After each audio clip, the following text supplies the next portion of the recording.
तो जैसे कि नाम है बौद्ध दर्शन, तो महात्मा बुद्ध ही उसके मूल हैं।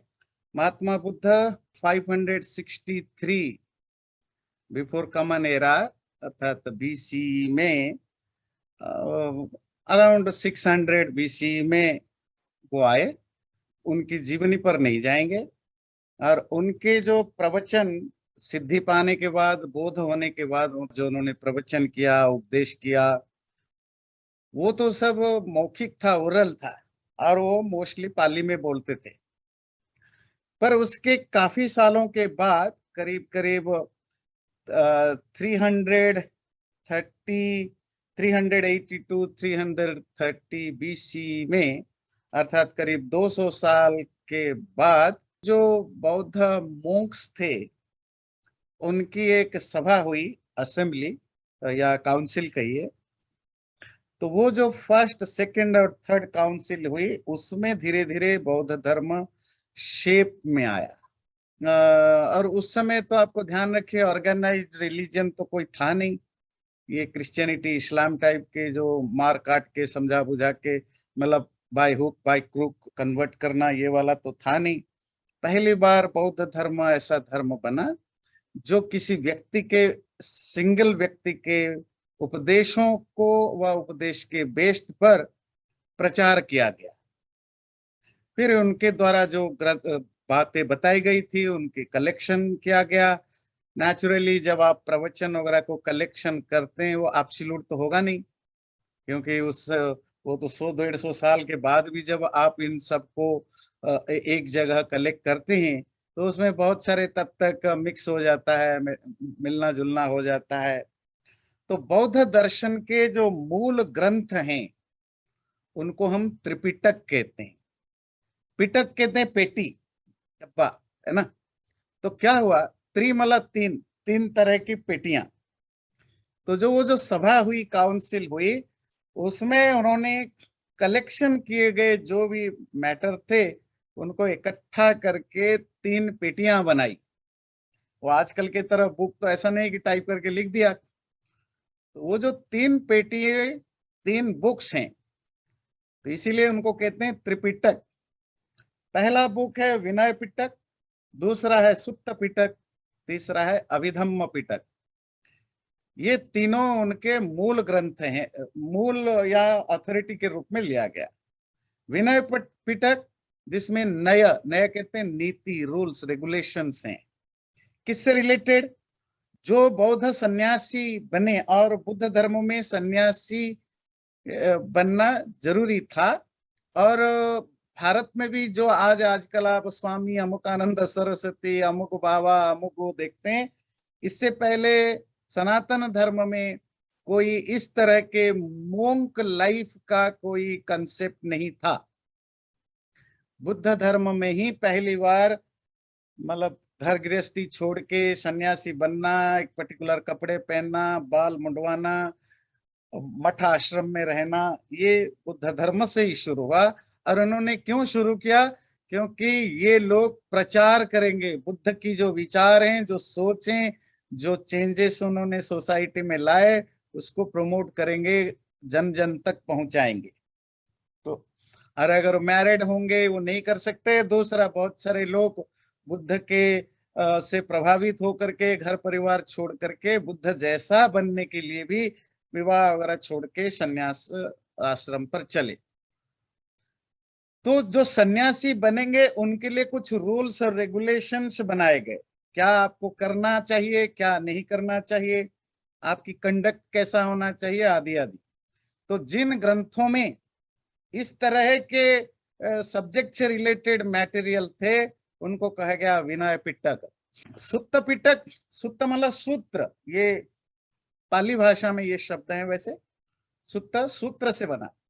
तो बुद्ध के जितने उपदेश थे, उनके उपदेश के बेस्ड पर जो स्टोरियां हैं, कहानियां, उनको जो कलेक्शन बनाया गया उसको एक पेटी में रखा गया। उसका नाम पड़ा सुत्त पिटक। दूसरा था अभिधम्म पिटक। धम्म, धम्म धर्म से धम्म बना, संस्कृत में धर्म और पाली में धम्म। ध्यान रखिए, पाली और प्राकृत संस्कृत के एक बिगड़ा हुआ रूप है, या प्राकृतिक, या जिसको कहते हैं थोड़ी आम लोगों की बोलचाल की भाषा है, जिसको बुद्ध ने अपनाया था, आम लोगों की भाषा में ही बोलना स्वीकार किया। जैसे मैं भी आपसे हिंदी बोलता हूँ, मैं शुद्ध हिंदी में नहीं बोलता, क्योंकि बहुत सारे लोगों को शुद्ध हिंदी या संस्कृत निष्ठ हिंदी समझने में मुश्किल होगी, तो उसमें इसीलिए थोड़े अंग्रेजी के शब्द यूज करना, वो करना पड़ता है कि आम लोग आसानी से समझ जाएं। तो इसी तरह बुद्ध ने भी उस समय की जो आम लोगों की भाषा थी, पाली में बोला था। तो तीसरा पुस्तक है अभिधम्म पिटक, अर्थात अभिधर्म पिटक, जो बेसिकली जो फिलोसॉफिकल एलिमेंट्स हैं उनका कलेक्शन है। इसको अभिधर्म पिटक कहते हैं। बुद्ध के समय फिलोसफी की बात नहीं थी। बुद्ध के समय तो बुद्ध को जो सही लगा, समझ में आया, जो ज्ञान था, वही बातें उन्होंने रखी। पर धीरे धीरे 200, 300, 400, 500 साल के बाद धीरे धीरे जो ज्ञानी विद्वान लोग आए, उन्होंने बुद्ध के विचारों को बेस करके वही लॉजिकली उन चीजों को रखने की कोशिश की। वहीं से फिलोसॉफिकल एलिमेंट बौद्ध दर्शन में आता है। जैसे मैंने आपको प्रॉमिस किया था, हमारा जो सीरीज है वो एपिस्टेमोलॉजी या ज्ञान के कितने तरीके हैं उसकी सीक्वेंस में होगा। पिछली बार आपने चार्वाक दर्शन पढ़ा, जिसमें वो एक ही प्रमाण मानता है, प्रत्यक्ष। जो भी इंद्रियों के द्वारा, सेंसेस के द्वारा जाना जाए, वही सच ज्ञान है, बाकी कोई ज्ञान नहीं है। बौद्ध दो ज्ञान मानते, ज्ञान की दो साधन को मानते हैं, एक प्रत्यक्ष, एक अनुमान। अनुमान जिसको आप इन्फरेंस कहते हैं। कुछ चर्चा हमने इंट्रोडक्शन में दिया था। पहले बेसिक बेसिक चीजें समझ लीजिए। बौद्ध दर्शन की बेसिक कॉन्सेप्ट क्या है? एक जो बहुत पॉपुलर है, 4 आर्य सत्य, है ना, जो 4 नोबेल ट्रूथ हैं, वो क्या है? जो लोग योग दर्शन पढ़ते हैं उसमें भी वो पढ़ते हैं, हेय, हेय हेतु, हान, हानोपाय। इसी को बौद्ध दर्शन में 4 आर्य सत्य, दूसरे नाम से कहते हैं दुख, दुख समुदय, दुख निरोध, दुख निरोधगामिनी प्रतिपद। दुख क्या है? जो हेय है, जो जो छोड़ने लायक है, जो किसी को पसंद नहीं है, जिसको हटाने की कोशिश की जाती है, पतंजलि इसको हेय कहते हैं। अर्थात ऐसा चीज जो व्यक्ति चाहता है कि इसको मैं छोड़ूं, वो है दुख। बौद्ध दर्शन में इसको दुख कहा। तो आपको ये जानना जरूरी है कि लाइफ में दुख है। फिर ये जानना जरूरी है कि दुख का कारण क्या है। बीमारी है, पहले एक्सेप्ट करो, फिर डायग्नोस करो कि बीमारी का कारण क्या है, दैट इज दुख का कारण। उसको बौद्ध दर्शन में दुख समुदय कहा जाता है। फिर दुख निरोध, और ये जो दुख है इसको रोकना है, स्टॉप करना है, दुख ना रहे। फिर जब दुख निरोध करने का आप मानते हैं कि नहीं, इस जो दुख परेशानी है उसको रोकना है, फिर उसके लिए जो भी आप उपाय करते हैं, जो आप रिमेडीज करते हैं, उसको पतंजलि में कहते हैं हानोपाय। यहाँ बौद्ध दर्शन में कहते हैं दुख निरोधगामिनी प्रतिपद। प्रतिपद मतलब नॉलेज, अंडरस्टैंडिंग, ऐसा ज्ञान जो दुख को रोकने के लायक बने। ज्ञान से ही दुख दूर होगा, ध्यान रखिए, और किसी से दुख दूर नहीं हो सकता। तो ये 4 उनके बेसिक प्रिंसिपल्स हैं। और एक थ्योरी उनकी है प्रतीत्य समुत्पाद। इसकी सिंपल, जो लोग को वैदिक दर्शन पढ़ते हैं उसमें आप ऐसे समझ सकते हैं कि कारण और कार्यवाद, अर्थात एक इफेक्ट एंड कॉज, इन दोनों के बीच में एक रिलेशनशिप है। कॉज है तो इफेक्ट है, कॉज नहीं है तो इफेक्ट नहीं है। इसको बौद्ध दर्शन की अपनी भाषा में प्रतीत्य समुत्पादन कहते हैं। और एक तीसरी चीज जो आपको समझना है, निर्वाण। निर्वाण मतलब जिसको हमारे यहाँ सनातन धर्म में मुक्ति या मोक्ष कहते हैं, और बौद्ध दर्शन में निर्वाण का सिर्फ इतना अर्थ है, दुख की एब्सोल्यूट निवृत्ति, अर्थात आत्यंतिक निवृत्ति, अर्थात किसी भी तरह का दुख ना रहे, बस उतना। उसके हमारे यहाँ तो वो ब्रह्म में मिलन होना, आनंद को भोगना, ये सब है। पर बौद्ध में, मैं आगे चर्चा करूंगा, बौद्ध दर्शन में आत्मा परमात्मा नाम का कोई चीज नहीं है। आत्मा को मानते हैं पर वो चार्वाक की शैली में थोड़ा डेवलप्ड वे में। परमात्मा तो सवाल ही नहीं उठता, ईश्वर को तो मानते ही नहीं। जो निर्वाण है, मुक्ति, उसकी दो स्टेजेस है। एक निर्वाण जिसमें आपकी सभी वासनाओं की बौद्ध बौद्ध शैली में क्षुधा निवृत्ति, अर्थात आपकी जितने भूख हैं, हंगर हैं, वो खत्म हो जाता है। मतलब आम भाषा में कहें कि जितने आपकी इच्छाएं हैं, जो डिजायर्स हैं, कामनाएं हैं, तो कामनाएं नष्ट हो जाती हैं। ये है मुक्ति का पहला स्टेज, जिसको हमारे भाषा में अर्थात सनातन धर्म में जीवन मुक्ति की अवस्था कहते हैं। रियलाइजेशन के बाद अब आपको संसार की किसी भी चीज में कोई इंटरेस्ट नहीं बचा, पर आप जिंदा है। और जो शरीर छूट जाता है, हमारे यहाँ उसको मुक्ति कहते हैं। बौद्ध दर्शन में उसको कहते हैं महानिर्वाण या परिनिर्वाण, अर्थात एब्सोल्यूट फ्रीडम मिल गया। अब आपको किसी भी तरह की दुख भोगने की नहीं। शरीर के नष्ट होने के साथ ही सब कुछ नष्ट हो गया, सब कुछ नष्ट हो गया, ध्यान रखिए। ऐसा नहीं कि कोई आत्मा है जाके परमात्मा को मिल गया या आत्मा खुद को रियलाइज किया, नहीं, सब कुछ नष्ट हो गया। वो महानिर्वाण। आगे जाकर के जब बौद्ध दर्शन में डेवलपमेंट हुआ तो निर्वाण या मुक्ति की दो तरह के डिस्कशन चलने लगी। क्या ये जो निर्वाण या मुक्ति, ये केवल दुख की निवृत्ति, दुख निवृत्ति समझते हैं ना, क्या एब्सोल्यूट एब्सेंस ऑफ पेन, या उसमें आनंद का भी कोई, मतलब खुशी का भी, आनंद का भी कोई चांस है? कुछ लोगों ने कहा ना, नहीं, इट्स एब्सोल्यूट एब्सेंस ऑफ दुख। कुछ लोगों ने कहा इट इज स्टेट ऑफ अनिर्वचन, अर्थात अनडिस्क्राइबेबल। इसको हम बता नहीं सकते वो स्टेट क्या है। ना आनंद है ये हम डिनाई कर सकते हैं, ना आनंद नहीं है ये भी हम डिनाई कर सकते हैं। बोले क्यों? हमने क्या फील किया वो हम आपको बता इसीलिए नहीं पाएंगे, अनिर्वचनीय है। ऐसे जैसे किसी व्यक्ति किसी अंधे को ये समझाए कलर्स कैसे होते हैं। बड़ा इंटरेस्टिंग एग्जांपल है ना। मतलब कोई ब्लाइंड व्यक्ति आपसे पूछे मुझे बताओ कलर्स कैसे होते हैं, लाल, पीला, हरा, मतलब रेड, येलो, ब्लू, आप कैसे समझाएंगे? आप कुछ भी कर लीजिए, वो नहीं समझने वाला। इसी तरह उस निर्वाण की अवस्था में क्या स्टेट होता है वो हम एक्सप्लेन नहीं कर सकते, ना किसी को कन्विंस कर सकते, इसीलिए हम उस पर डिस्कस ही नहीं करते हैं वो क्या स्टेट है। अच्छा, दुखों को रोकेंगे कैसे? तो उसके लिए उन्होंने 8 मार्ग है, अष्टांग मार्ग कहते हैं। आपके पतंजलि में भी अष्टांग योग होता है पर यहाँ अष्टांग मार्ग दूसरे सेंस में। ये अष्टांग मार्ग एक तरह के यमन नियम टाइप का है, ठीक है ना। और बेसिकली इसको मध्यम मार्ग भी कहा जाता है, क्योंकि बुद्ध किसी भी तरह के एब्सोल्यूट रूल को नहीं मानते थे।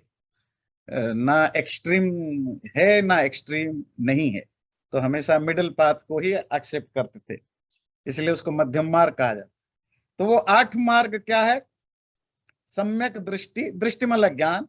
थोड़े बौद्ध भाषा थोड़ी अलग होती है, मतलब वोकैबुलरी अलग होती है। लैंग्वेज तो प्रॉब्लम नहीं, वोकैबुलरी वो अलग यूज करते हैं। शायद जानबूझ कर किया होगा, थोड़ा वो मेन स्ट्रीम वैदिक भाषा से अलग दिखे। तो वैदिक सम्यक दृष्टि मतलब सही ज्ञान, सम्यक मतलब करेक्ट ज्ञान।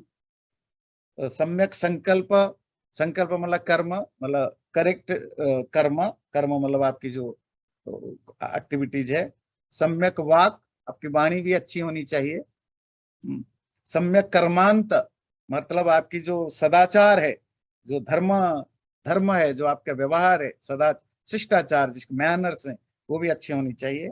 सम्यक आजीव, आपकी जो जीविका लाइवलीहुड है, जो आप कमाते हैं जिस तरीके से, वो भी सही होना चाहिए। सम्यक व्यायाम मतलब जो constant efforts to achieve that enlightenment, या वो जो रेगुलरली कॉन्स्टेंटली साधना करते रहना उस दुख की निवृत्ति के लिए उसको व्यायाम कहते हैं, वो भी सही होना चाहिए। और सम्यक स्मृति, स्मृति मतलब मेमोरी, और सम्यक से क्या लेन देन है कि हमेशा ये याद रखते रहना कि दुनिया अनित्य है, टेम्पररी है, मोमेंटरी है। ये हमेशा ध्यान रखना अगर दुख से निवृत्ति पाना चाहते हो। और लास्ट है समाधि। समाधि मतलब जब आप एनलाइटनमेंट को प्राप्त कर जाते हो।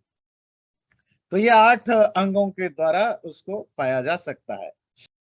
अब आते हैं जो बौद्ध दर्शन की जो बेसिक थ्योरी है, वो है अनित्यतावाद, अर्थात नथिंग इज परमानेंट। एब्सोल्यूट तो छोड़िए, परमानेंट भी कोई भी चीज नहीं है।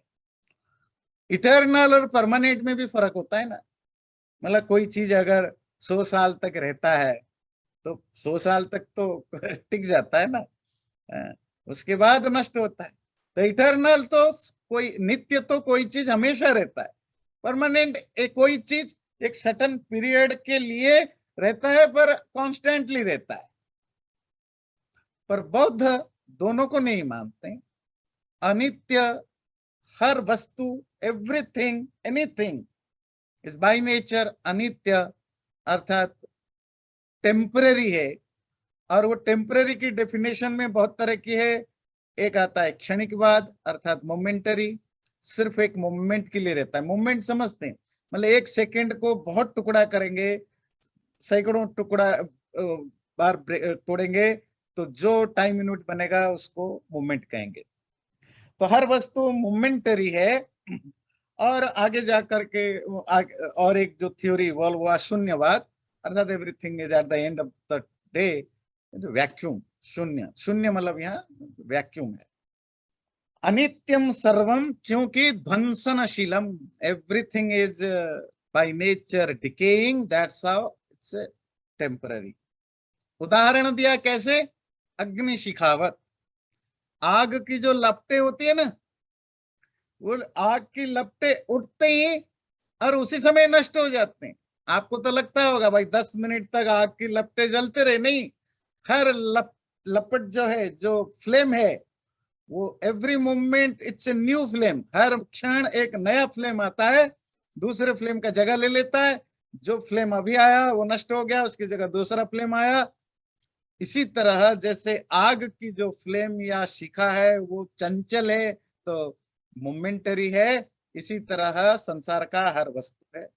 फिर पर हमें लगता क्यों है कि ये कंटिन्यू कर रहा है? भाई मैं 50 साल तक जी रहा हूं, ये आग 10 मिनट तक जल रहा है, ये पेड़ 50 साल से है, और आप कह रहे हो मोमेंटरी, पर ये तो है।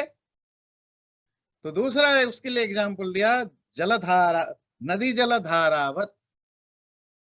नदी मतलब रिवर, जल मतलब पानी, धारा मतलब फ्लो। जो रिवर की जो वाटर फ्लो है, जो पानी जो बहती है, उसी तरह परिवर्तनशील क्या है। अब इसको आप ऐसे समझिए, आप हरिद्वार गए अपने दोस्तों के साथ, आप दोस्त को आप ले गए थे, हरिद्वार में बैठ करके गंगा दिखाया, बोला देखो ये है गंगा पानी। और आपने दोस्त ने देखा, बोला अच्छा ये है गंगा पानी, आपने कहा। इतने ही, कितना टाइम लगा इसको बोलने में और आपकी फ्रेंड ने आंसर देने में? May be 1 minute. पर क्या जिस पानी को आपने देखा, ध्यान से सुनिए, जिस पानी को आपने देखा, जिस पानी को दिखाया, दोनों एक ही पानी थे? क्योंकि जिसको आप देखा वो अभी बह करके आधे किलोमीटर आगे पहुंच चुका है। जिसको दिखाया वो पानी जो अभी अभी ऋषिकेश से या 100 मीटर 200 मीटर दूर से आकर वहां पहुंचा। और जिस पानी को आपके दोस्त ने देखा, वो भी नहीं जो आपने देखा या दिखाया, वो तीसरा पानी है। क्योंकि आपने जिसको दिखाया वो बह चुका है, फ्लो है, ध्यान रखिए, नदी की पानी की फ्लो।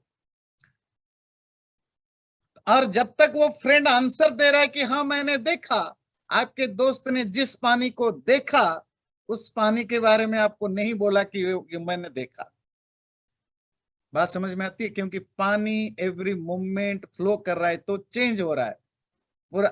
एक पानी दूसरे जगह पहुंच जाता है, उसके जगह नए पानी जगह ले जाते हैं, पर वो इतनी फास्ट होता है, इतनी जल्दी होती है कि हमें और आपको पता नहीं चलता कि ये हर पानी ड्रॉप अलग अलग है।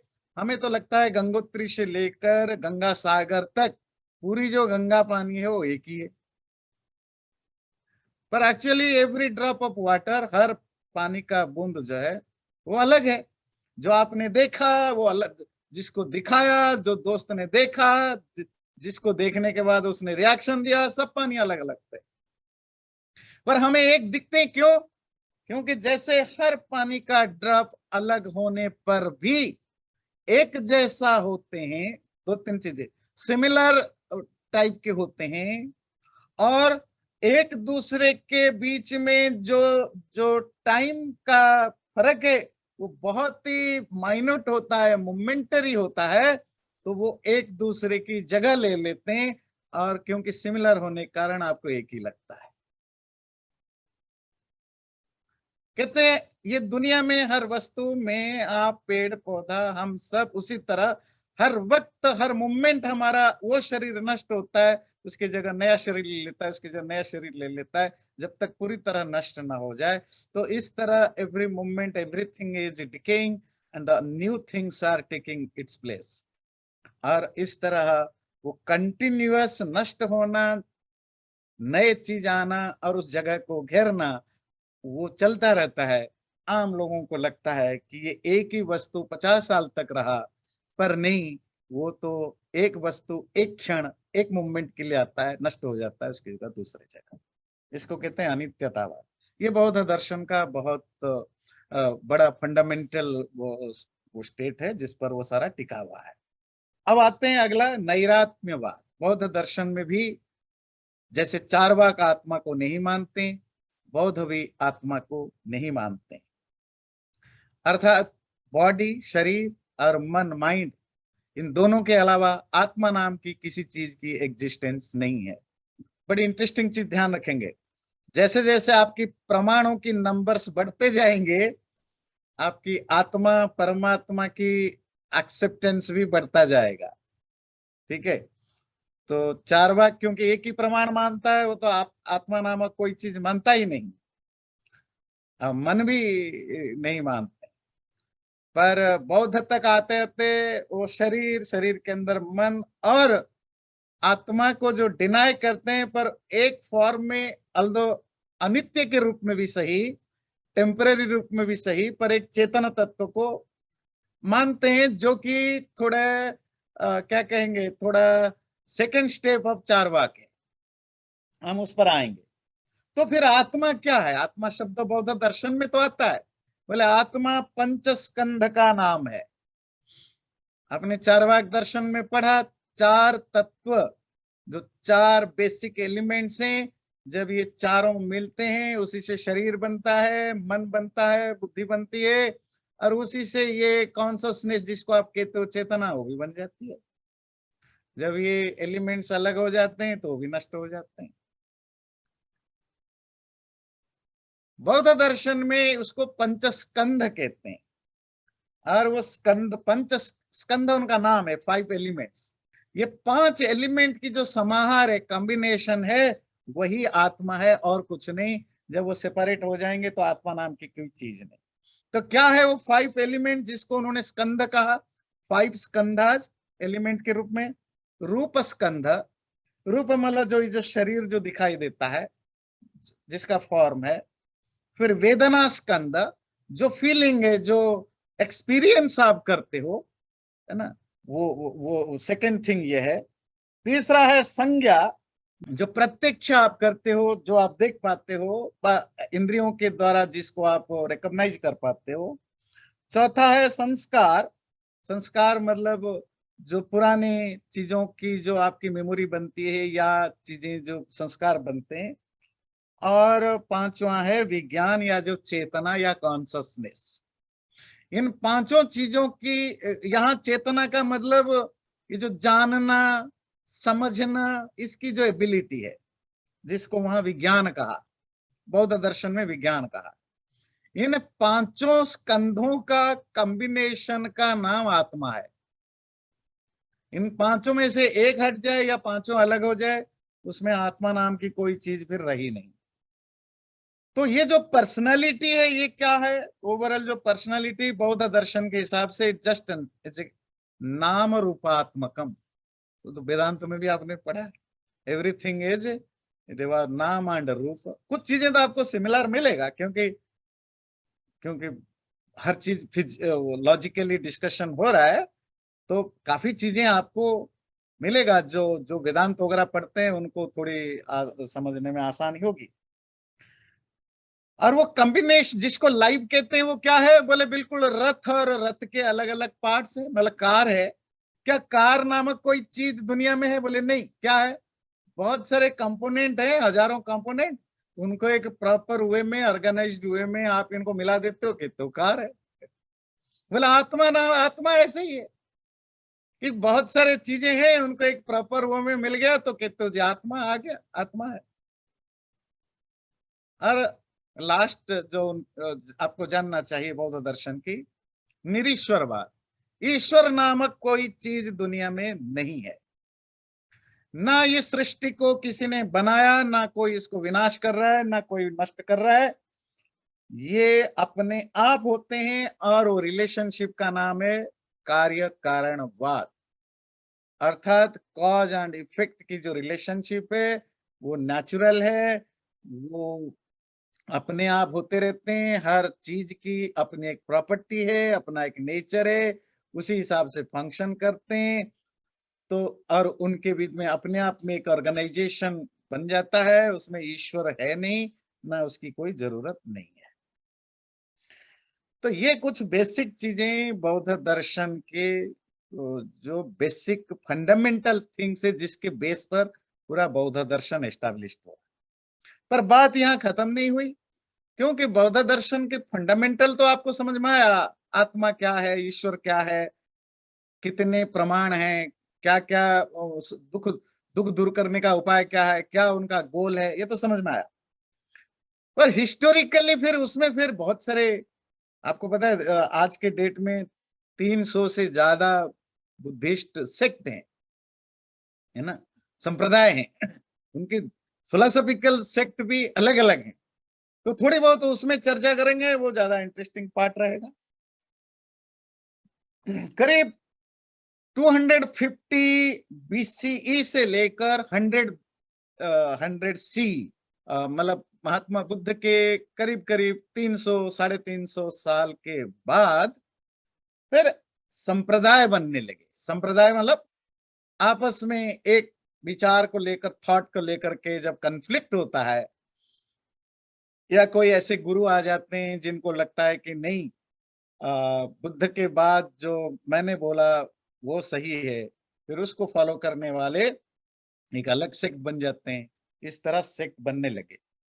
और वो जो सेक्ट हैं वो बेसिकली दो विचारधारा, दो स्कूल ऑफ थॉट पर बेस्ड थे।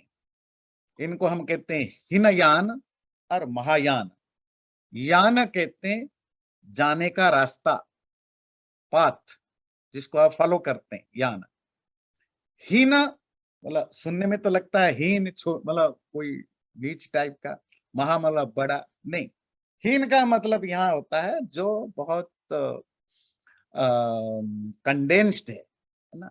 और महा मतलब जो थोड़ा ब्रोडर है। और वो कंडेंस्ड और ब्रोडर किस सेंस में, वो हम चर्चा करेंगे। आपको ये याद रखना होगा, जो प्रमाण है, प्रत्यक्ष और अनुमान। प्रत्यक्ष क्या है? अपने सेंसेस के द्वारा जब आप जिन चीजों को आप जान पाते हैं, आंखों से देख पाते हैं, नाक से सूंघ पाते हैं, कान से सुन पाते हैं, तो ये सब जो ज्ञान है वो प्रत्यक्ष है, जो चार्वाक मानता है। बौद्ध एक सेकंड स्टेप जाता है, अनुमान। और अनुमान क्या है? आप इंद्रियों से देखो ना देखो, पर अगर कॉज एंड इफेक्ट की रिलेशनशिप प्रॉपरली एस्टैब्लिश हो चुका है, अच्छी तरह साबित हो चुका है कि ये कारण का कार्य के साथ रिलेशनशिप है, तो उसमें से कार्य को देख करके, इफेक्ट को देख करके कॉज को इन्फर करना, या किसी और कॉन्टेक्स्ट में कभी कभी कॉज से इफेक्ट को भी इन्फर करना, तो ये जो प्रोसीजर है इसको अनुमान प्रमाण कहते हैं। ऐसा नहीं कि जैसे कोई रैंडमली कुछ भी गेस कर दे, ऐसा नहीं, उसके अपने रूल रेगुलेशंस हैं। बौद्ध दर्शन में जो अनित्यतावाद है कि हर वो चीज क्षणिक है, उनकी कोई एग्जिस्टेंस नहीं है, वो क्षणिक बाद के कारण दो और चीजें जो जो जो सब इशू आए, वो कि क्या ये जो दुनिया है वो एग्जिस्ट करता है कि नहीं करता, इवन टेम्पररीली भी एग्जिस्ट करता है कि नहीं करता। वहीं से शुरू हुआ शून्यवाद। नो, ये दुनिया कभी भी नहीं एग्जिस्ट करता, जिसको कॉपी किया शंकराचार्य ने। जब आप बौद्ध दर्शन को ठीक ठीक पढ़ेंगे तो आपको समझ में आया शंकराचार्य का जो अद्वैत है वो ऑलमोस्ट 80% बौद्ध दर्शन का ही एक तरह की कॉपी है, पर थोड़े उसको मॉडिफाइड फॉर्म में है। मतलब शंकराचार्य का अद्वैत वेदांत जो है उसकी जो मूल धारा है वो बौद्ध दर्शन है। इसीलिए आगे जाकर शंकराचार्य को उनको कहता है छद्म बौद्ध, अर्थात जो शंकराचार्य है वो छुपे हुए बुद्धिस्ट हैं, क्योंकि उनकी जो फिलॉसफी है ये ऐसा लगता है जैसे बौद्ध दर्शन का पूरा रिफ्लेक्शन उन पर भरा पड़ा है। थोड़े वैदिक लैंग्वेज की कवर चढ़ा दिया गया, थोड़ी सी लैंग्वेज चेंज कर दी गई, और वेद आदियों को मानते हैं, बुद्ध नहीं मानता, पर कॉन्सेप्ट ऑलमोस्ट सेम है। जब आप बौद्ध दर्शन को ठीक ठीक समझेंगे तो आप जब शंकर वेदांत पढ़ेंगे लास्ट में तो आपको वो या कनेक्ट करने में भी थोड़ी आसानी रहेगी। तो वो जो क्षणिकवाद के कारण ये दुनिया है या नहीं है, इस पर जो इशू है, तो हीन यान बाह्य वस्तु को, जो एक्सटर्नल वर्ल्ड है उसकी एग्जिस्टेंस को एक्सेप्ट करता है। एग्जिस्टेंस को, प्रेजेंट एग्जिस्टेंस को, नष्ट होने पर तो वो नष्ट हो जाएगा, उसकी कोई वो परमानेंट नहीं है, पर प्रेजेंट में वो है। मेरी बात समझ में ना? प्रेजेंट में शंकर वेदांत में क्या है, प्रेजेंट में भी वो नहीं है, इट्स ऑल इल्यूजन। और बौद्ध के शून्यवाद भी वही है, पर बौद्धों में उस पे अलग अलग डिविजन हैं। तो हीन यान का जो एक विचार है कि नहीं, जो वस्तु संसार में आपको दिखाई देता है, सुनाई देता है, जो है वो सब है, इसलिए उनका नाम पड़ गया सर्वास्तिवाद, मतलब the theory which accept existence of everything. Existence मैंने इटर्नल एग्जिस्टेंस नहीं कहा, एग्जिस्टेंस मतलब अगर सामने श्री जी दिख रहे हैं तो श्री जी हैं, इनको मानो। ये नहीं कहना कि ये माया है, इल्यूजन है, वो है थोड़ी देर के लिए है, पर है। और वो जो हीन यान है, आगे जाकर के उससे दो अलग अलग सेक्ट बने। आगे से अभी जो आप पढ़ेंगे हो सकता है थोड़ी बोरिंग हो, मैं कोशिश करूंगा इसको जल्दी कर दूं। तो वो है कि वैभाषिक और सौत्रांतिक। जो हीन यान में जो वैभाषिक, थोड़ी टर्मिनोलॉजी भी उनकी बड़ी अनफैमिलियर होगा आप लोगों को। जो वैभाषिक है वो बाह्य दुनिया की, एक्सटर्नल वर्ल्ड को उतना ही, उतने देर तक सच मानते हैं जितना प्रत्यक्ष हो। प्रत्यक्ष समझते हैं, अगर आपकी इंद्रियों के द्वारा वो ग्रहण करने लायक है, if it is receivable by your senses, then it is existing. पर अगर उससे बियॉन्ड, अनुमान के द्वारा, इन्फ्रेंस के द्वारा यूनिवर्स की सत्ता को एक्सेप्ट करना, जो दिखाई नहीं देते हैं वो नहीं मानते। पर जो सौत्रांतिक है, जो सेकंड सेक्ट वाले हैं हीनयान का, वो बाह्य अनुमानवाद, अर्थात जो दिखाई देता है वो तो है ही, इवन जो दिखाई भी नहीं देते हैं, दिखाई मतलब इंद्रियों के द्वारा ग्रहण में नहीं आते हैं, वो भी होते हैं अनुमान के द्वारा, अगर उसको प्रूव किया जा सके तो, कॉज एंड इफेक्ट के रिलेशनशिप के द्वारा अगर किया जा सके तो। और सुत्त, जो तीन पिटक हैं, विनय पिटक, सुत्त पिटक और अभिधम्म पिटक, जो मूल धर्म ग्रंथ हैं, उनमें से वो सुत्त पिटक को प्रमाण नहीं मानते हैं, क्योंकि इट्स बेसिकली स्टोरीज हैं उसमें। केवल अभिधम्म पिटक को मानते हैं, जो फिलोसॉफिकल, जिसमें मैटर्स ज्यादा मिलते हैं। तो एक हीनयान बना जिसको आगे जाकर थेरावाद कहते हैं, और एक महायान। तो महायान का जैसा मीनिंग है कि ग्रेट या ब्रोडर। महायान जो आजकल के दुनिया में जितने भी आप बुद्धिस्ट वो देखते हैं, वो बेसिकली महायान से रिलेटेड है। महायान में सब कुछ एक्सेप्टेड है। और माइथोलॉजी भी आ गया। आपको पता है बौद्धों में खूब माइथोलॉजी चलती है, ऐसा नहीं कि हिंदुओं में ही माइथोलॉजी होती है। The modern Buddhism is full of mythology. वो बुद्ध के अवतार भी मानते हैं, जातक कथाएं हैं, अलग अलग समय पर बुद्ध जन्म लेते रहे, कभी हाथी के रूप में, कभी मनुष्य के रूप में, अलग अलग रूप में। वो जैसे मॉडर्न हिंदू है उसी तरह का वो है, बुद्ध को भगवान मान के पूजना, ये सब महायान में है। क्योंकि वो अब ब्रोडर यही हो गया ना, लिबरल तो यही होता है ना, चोर भी अच्छा, डाकू भी अच्छा, अच्छा भी अच्छा, सब अच्छे हैं। और जब आप कहेंगे नहीं ये सही नहीं, गलत है, तो आप कम्युनल हो, आप रेसिस्ट हो, आप वो हो, आप वो हो, आप नॉन, आप ह्यूमन राइट्स को नहीं फॉलो करते हो, तो आप हो जाते हो।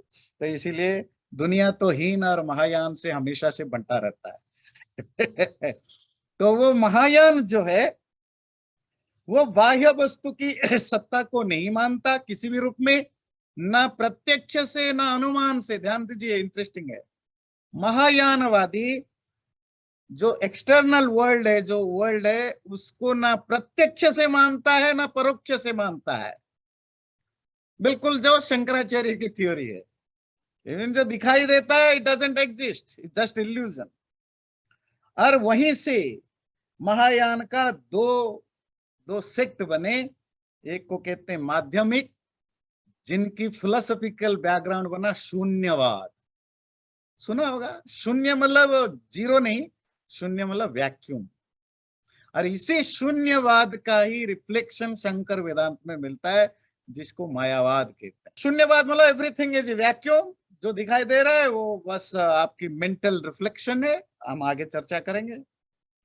और जो महायान का जो दूसरा सेक्ट बना योगाचार या विज्ञानवाद, जो जो आत्मा की किसी हद तक की, आत्मा मतलब चेतना के एग्जिस्टेंस को मानता है। ये जो दुनिया आप देखते हैं शून्यवाद की बेसिक कंसेप्ट है, ये आपके मन के एक जिसको कहते हैं परसेप्शन, ये मेंटल परसेप्शन, जिसको हम कहते हैं इमेजिनेशन, फिक्शन, और शंकर की भाषा में जिसको आप माया या इल्यूजन कहते हैं। ये इंटरनल या एक्सटर्नल, जो हमारा अंदर मन बुद्धि आदि हो, या एक्सटर्नल जो दुनिया आप देखते हैं, ये सब के सब अनरियल एंड वॉइड है, शून्य है। इंटरडिपेंडेंसी या एक दूसरे पर ये डिपेंड करने के करते हैं। जब वो डिपेंडेंसी खत्म हो जाएगी, then it's all about the void. शून्यता का डेफिनेशन का ये अर्थ नहीं है कि शून्य मतलब जो वॉइड का अर्थ ये नहीं दिया कि इट्स एब्सोल्युटली नथिंग। नथिंग शब्द नहीं है, अपितु हम उसको शून्य कहते हैं क्योंकि ये अनिर्वचनीय, इसको हम एक्सप्लेन नहीं कर सकते। अगेन शंकर वेदांत में आप पढ़ेंगे, वो भी माया को जो डिफाइन कहते हैं या अज्ञान को, वो कहते हैं ये सत असत, एग्जिस्टेंस नॉन एग्जिस्टेंस से परे, ये भी अनिर्वचनीय। तो आगे जाकर के उनके बड़े बड़े फिलोसोफर आए, जो सेकेंड सेंचुरी में जो बौद्ध दर्शन के वन ऑफ द नहीं, बौद्ध दर्शन के जो सबसे बड़े फिलोसोफर आए, नागार्जुन, जिन्होंने पूरे बौद्ध दर्शन को बहुत ज्यादा लॉजिकली, बहुत सॉलिड आर्गुमेंट, इंटेलेक्चुअली, लॉजिकली अपनी चीजों को एस्टैब्लिश किया, जिसके बाद बौद्ध दर्शन बहुत ज्यादा इंटेलेक्चुअल लेवल उसका बौद्ध दर्शन का हाई हो गया नागार्जुन के बाद से। वैसे उनमें सैकड़ों विद्वान है, पर हम हर चीज की डिस्कशन नहीं कर सकते। मेरे ख्याल से टाइम तो बौद्ध दर्शन में ही हो गया, क्वेश्चन आंसर हो तो करिए, फिर मैं देखता हूँ जैन दर्शन। मैंने सोचा आज दोनों दर्शन करूंगा, पर चलिए अब आपको कुछ कमेंट क्वेश्चन आंसर हो तो कर सकते हैं, जैन फिर बाद में देखेंगे। आचार्य जी, तो ये अगर आत्मा में विश्वास करते हैं तो they also believe like Abrahamic जो रिलीजन्स हैं कि one life, right, one life to live. ना ना ना ना ना, वो मानते हैं कि ये जन्म मृत्यु का चक्र, कर्म सिद्धांत, ध्यान रखिए, हाँ जी। बौद्ध, जैन सनातन धर्म की तरह कर्म सिद्धांत को भी मानते हैं, जन्म मृत्यु के चक्र को भी मानते हैं, चार्वाक नहीं मानते। पर फर्क सिर्फ इतना है कि देखिए, आप हमारे वैदिक दर्शन में भी शंकराचार्य भी तो आत्मा की एग्जिस्टेंस नहीं मानते हैं ना। ये भी तो आप देखिए, जीवात्मा का एग्जिस्टेंस शंकराचार्य भी नहीं मानते हैं, बौद्ध भी नहीं मानते। बस शंकराचार्य क्योंकि वैदिक है इसलिए ब्रह्म को मान लेते हैं, तो ब्रह्म वाले को स्किप कर लीजिए तो पूरा का पूरा तो बौद्ध ही हो जाएगा बात। तो फिर कैसे होगा? अगर आप आत्मा को नहीं मानते हो तो कैसे होगा? वही थ्योरी जो नदी जलधारा अर्थात किसी रिवर की जो पानी का फ्लो है, जैसे उसमें हर drop of water is different from other one, पर दोनों में सिमिलैरिटीज होने के कारण और कॉन्स्टेंटली मूवमेंट होने के कारण एक के नष्ट होने पर दूसरे उसकी जगह ले लेता है, ये कॉन्स्टेंटली बना रहता है। और आप जो कर्म करते रहते हैं, कर्मों का जो संस्कार है, जो सबकॉन्शियस मेमोरी, वो भी ट्रांसफर होता रहता है उसी रूप में। शरीर हर क्षण बदलता है, आत्मा हर क्षण बदलता है, और जो उनकी पूर्व क्षण की जो एक्सपीरियंस है, जो कुछ है, वो अगले क्षण में ट्रांसफर होता रहता है। और जब हम मरते हैं अपने कर्मों के हिसाब से, फिर वही चीजें फिर ट्रांसफर, वो सब चीजें फिर दूसरे शरीर में ट्रांसफर होता है। और ये तब तक चलता रहेगा जब तक आपको मुक्ति निर्वाण ना मिले। निर्वाण का क्या मतलब है? जब आपकी कर्म संस्कार सारे नष्ट हो गए, कर्म संस्कार नष्ट होने के कारण बॉडी फॉर्म करने के लिए कोई कॉज नहीं बचा, तो बॉडी जब कोलैप्स कर जाएगा, मतलब पंचस्कंध जो वेदना रूप आदि ये जब कोलैप्स कर जाएंगे, फिर खत्म, बस हो गया। फिर आपको अब कोई शरीर नहीं रहा, तो जन्म मृत्यु नहीं रहा, तो आपको कोई दुख नहीं रहा, बस that the absolute. Basically fundamentals same है जो सनातन धर्म में है, क्योंकि पुनर्जन्म भी आ गया, संस्कार भी आ गए, और कर्मों का फल कर्म सिद्धांत भी आ गए। क्या होता है, कोई भी रिलीजन हो, वो अब्राहमिक हो या इंडिक रिलीजन, दुनिया में दो तरह के रिलीजन ही हैं। इंडिक जिसमें हम मानते हैं सनातन धर्म, बुद्धिस्ट, जैन, और नया जो बना है सिख, ठीक है। और अब्राहमिक में तीन बेसिक रिलीजन मानते हैं, जुडाइज्म, क्रिश्चियनिटी एंड इस्लाम। तो क्रिश्चियनिटी, इस्लाम कुछ भी हो, दे कैरी ऑन ऑल दो। जुडाइज्म का जो कंसेप्ट है, थियोलॉजी है, फिलोसफी है, वो सब कैरी फॉरवर्ड होता रहता है। जुडाइज्म में कुछ माना, वो फॉरवर्ड, उसमें से बहुत सारे चीजें और प्रोफेट सारे क्रिश्चियनिटी में आ गए। क्रिश्चियनिटी पर उसमें उन्होंने नई चीजें ऐड किया, कुछ चीजों को माना, कुछ चीजों को नहीं माना। फिर इस्लाम में भी वही सब चीजें, वही सेम फिलोसफी कंसेप्ट रहा, पर इन मॉडिफाइड फॉर्म। इसी तरह सनातन धर्म में जो विचार, जो भी व्यवस्था थी, उसमें बहुत सारे चीजें तो अपने आप रहेंगे, क्योंकि उसके अलावा उनकी सोच समझ वही है ना, उसी तरह की ट्रेनिंग है, अपब्रिंगिंग है, वो इतने आसानी से थोड़ा ही जाएगा। मेरी बात समझ में आती है? आप उसकी अगेंस्ट बोल सकते हैं, आप इसके प्रो हो सकते हैं, आप इसके अपोजिट हो सकते हैं, पर वो आपके दिमाग में चढ़ा हुआ है, आप इसको डिलीट नहीं कर सकते ना। आप उसी के आसपास ही घूमेंगे। आप कहेंगे ईश्वर नहीं है, आत्मा है पर इस रूप में है, कर्म सिद्धांत है, तो क्योंकि वो उसी मदर चीज से निकले हुए हैं, बिल्कुल लैंग्वेज जैसे निकलती है। अब संस्कृत से सपोज हिंदी, बंगाली, तेलुगु, तमिल निकले, तो उनमें वो संस्कृत का फ्लेवर और वो चीजें है। इसी तरह अगर अब अफ्रीकन लैंग्वेज है या चाइनीज लैंग्वेज है, फ्लेवर और जो बाकी चीजें, तो मेन चीजें तो रहेगा ही रहेगा ना, वो नहीं जा सकता। आचार्य जी, ये जैसे आपने कहा कि इनका आत्मा को नहीं मानते, तो मरने के बाद जो है शरीर तो दिखाई देता है, और फिर क्या चला जाता है? जो वही जो सूक्ष्म शरीर चला जाता है, जो मन, बुद्धि आदि जो इंद्रियां, इनकी जो सूक्ष्म अवस्था, वही चली जाती है। अच्छा, और उसमें फिर इन्होंने कहा संस्कार भी जैसे पढ़ते हैं वैसे ही, तो संस्कार कहाँ पढ़ते हैं? अगर वो भी वो माइंड में। अच्छा, ध्यान रखिए, एक बड़ा मुझे एक चीज याद आया, जैसे हम माइंड को मन कहते हैं ना, मन, चित्त, बौद्ध दर्शन में मन के लिए जो शब्द है वह है आलय विज्ञान। विज्ञान मतलब नॉलेज, एक्सपीरियंस, चेतना, है ना। तो आलय मतलब हाउस, मतलब इसको सिंपल भाषा में कहें house of, store house of all your experiences. मतलब हमारी भी वही है, जो आपकी सारे कर्म, संस्कार, एक्सपीरियंस कहाँ से कहाँ इकट्ठा होते हैं, मन में इकट्ठा होते हैं। और उनके थ्योरी में भी मन में इकट्ठा होते हैं, इसलिए वहां मन शब्द नहीं है, वहां है आलय विज्ञान। आलय विज्ञान का लिटरेरी मीनिंग होता है स्टोर हाउस ऑफ एक्सपीरियंसेस। तो वो अगर मन के साथ ही जाता है। पर ध्यान रखिए, अगेन ये सब टेम्पररी है, ये सब क्षणिक है, पर इनकी जो जो प्रेजेंट एग्जिस्टेंस दिखता है, वो जो मैंने आपको थ्योरी बताया, नदी जल प्रवाह, उसके तरह। आचार्य जी, हाँ आचार्य जी, हाँ, बोलिए बोलिए। हाँ, तो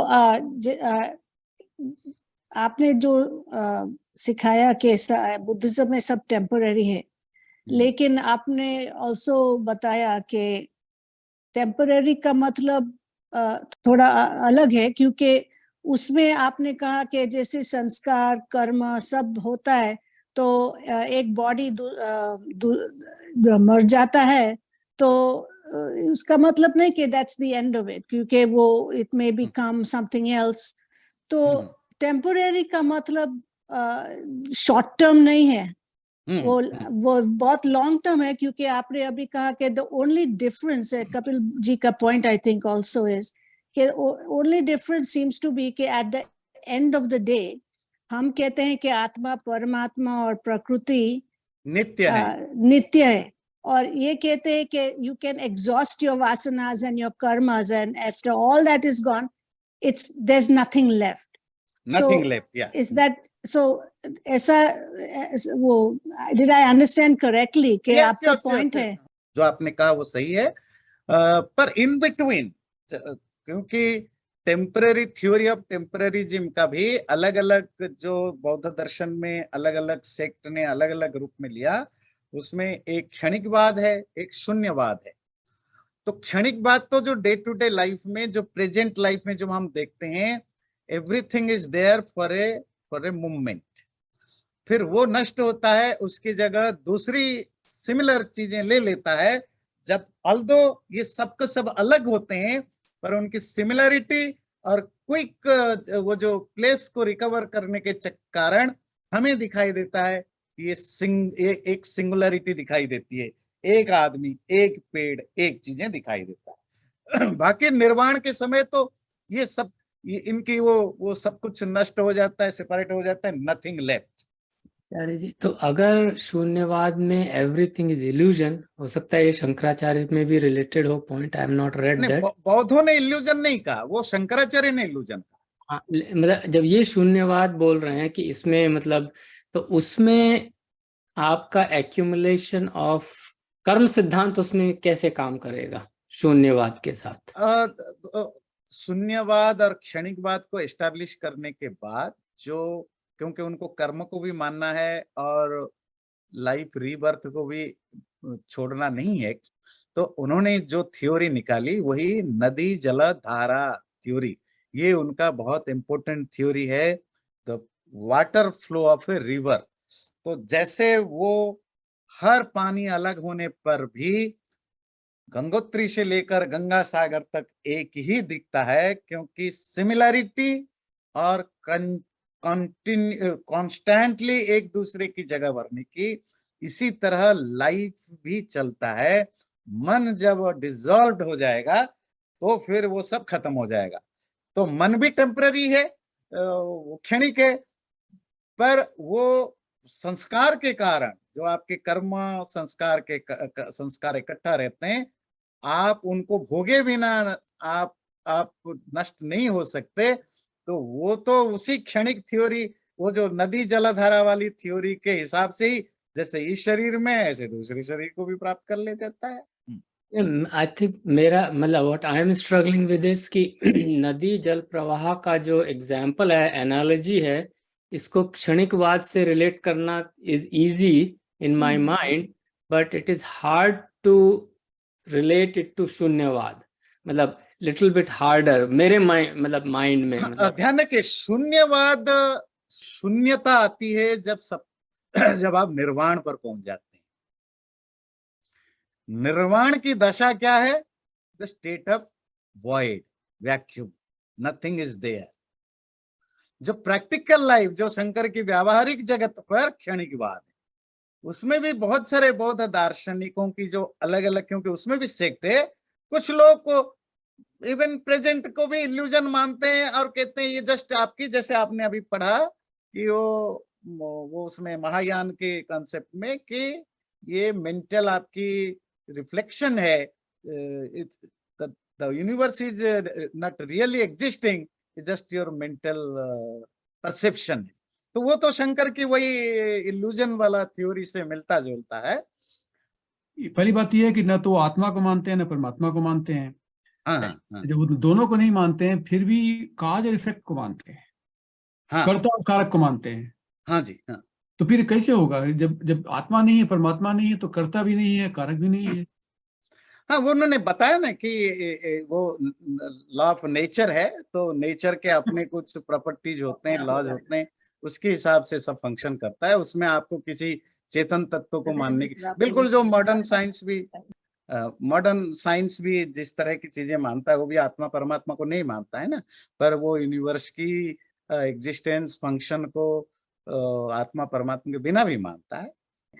तो बुद्धिज्म में तो कोई एनर्जी, फोर्स, एनर्जी नहीं है, फोर्स नहीं है, ग्रेटर पावर नहीं है, कुछ नहीं है। नथिंग। हाँ। पर आयरनी क्या है? देखिए माला जी, आपने ये जो बात छेड़ी ना, it's a very interesting thing. The irony कि जो आज आप पिछले 500 साल से या 1000 साल से या 200 साल से जिस बुद्धिज्म को देखते हैं, ये बुद्धिज्म वो बुद्धिज्म ने जो बुद्ध और उसके बाद 1000-1500 साल तक चला, ये प्योर, ये मिक्सचर ऑफ तंत्र। आज का बुद्धिज्म इज तंत्रों से भर चुका है। बुद्धिज्म का कॉन्सेप्ट उसमें 70%, 30% रह गया है, तंत्र उसमें 70% हावी हो चुका है, जिसमें ये जो मुद्राएं, ये जो भी आप तांत्रिक चीजें समझते हैं। और मेरे ख्याल से वो आया जो पहाड़ी एरियाओं में जब बौद्ध धर्म फैला, खास करके तिब्बत, लद्दाख ऐसे एरियाओं में तंत्र वगैरह का काफी प्रचलन था। तो वहां उसके कारण जो बुद्ध धर्म में चेंजेस आए। और आपको पता होना चाहिए, बुद्ध धर्म में आज के डेट में एक बुद्ध धर्म तो है नहीं, उनमें कम से कम 100 टाइप ऑफ सेक्ट्स हैं। तो most of them are not dominated by the tantra part. जैसे मॉडर्न हिंदुइज्म में भी पुराण और तंत्र छा गया है ना।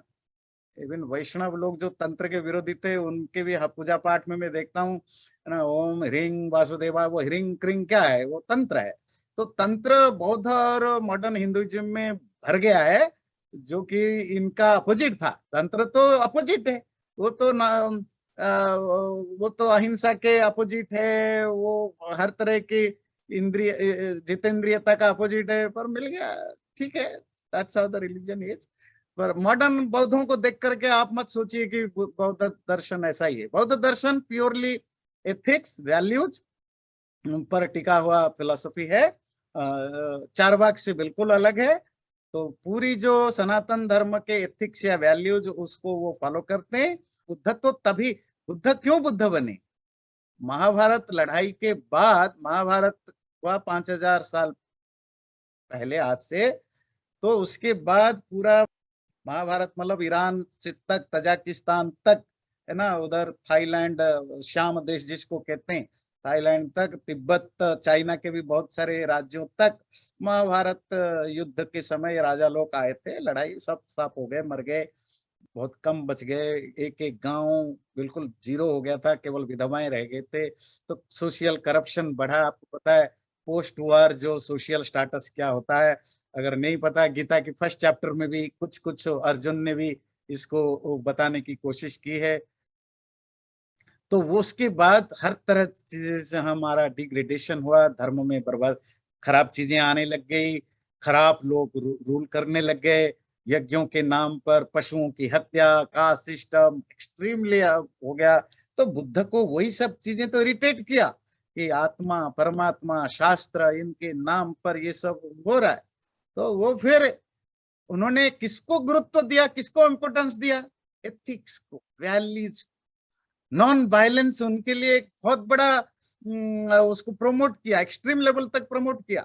पर बाद में फिर उन्होंने मिडिल पाथ अपनाया, क्योंकि बोले नहीं, नॉन वायलेंस से जिंदा रहना मुश्किल है। अब अगले बार जब जैन दर्शन पढ़ेंगे वो बड़ा इंटरेस्टिंग चीज है। जैन तो एब्सोल्यूट, दोनों के, महावीर और महात्मा बुद्ध के टाइम पीरियड सेम है, पर जैन तो बहुत एक्सट्रीम एथिक को फॉलो करने वाले बन गए, जिसके कारण उनकी पॉपुलैरिटी बढ़ी नहीं, और बौद्ध ने मिडिल पाथ अपनाया। पर एथिक्स और वैल्यूज भर भर के रहे, क्योंकि वो रिएक्शन के, हिंदू धर्म के या सनातन धर्म के उस समय की जो बुराइयां थी उसके रिएक्शन के रूप में महात्मा बुद्ध आए थे। इसीलिए एथिक और वैल्यू उनके लिए सबसे इंपॉर्टेंट फैक्टर था। जो आज बुद्धिस्ट वो में मांस खाना, शराब पीना, मतलब ठीक है, आज भी बौद्ध लोग बाकी रिलीजियस लोगों से ज्यादा शांति होते हैं पर करप्शन चीजें हैं। चलिए और कुछ कहना है, कंक्लूड करेंगे। चलिए अगले बार हम जैन दर्शन करेंगे। तो थैंक यू, आप लोग आए, और मैं आशा करता हूँ आप वीडियो ऑन करिए, पार्टिसिपेट करिए, क्वेश्चन आंसर करिए, एंजॉय करिए, तभी मजा आएगा। नहीं तो फिर आप बोर हो जाएंगे, थक जाएंगे। ये तो दर्शन तो वैसे ही थोड़ी बोरिंग होती है, फिलोसफी वगैरह। तो थोड़ी सी जब आप पार्टिसिपेट करते हैं तो थोड़े आपके नींद खुला रहता है, तो आप थोड़े जगे हुए रहते हैं, है ना। चैनल को सब्सक्राइब जरूर करें और वीडियो अच्छा लगे लाइक भी जरूर करें।